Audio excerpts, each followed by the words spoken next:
The Golden Mindset for Educators is an interactive workshop developed for El Refugio Training Center by Kaloy Ataide, a proponent of values education for more than 35 years. The objective of this workshop is to develop values formation champions among educators who will motivate their students to be the best human beings they can be. This workshop revolves around a mindset we call the Golden Mindset for Educators.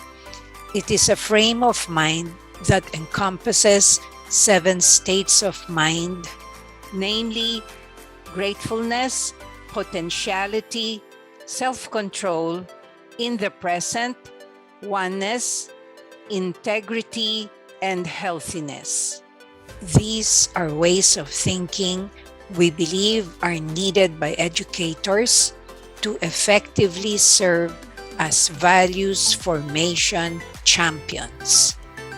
This workshop presents practical solutions to the challenges faced by educators in teaching their students values that will help them evolve to be more caring, responsible, and successful individuals.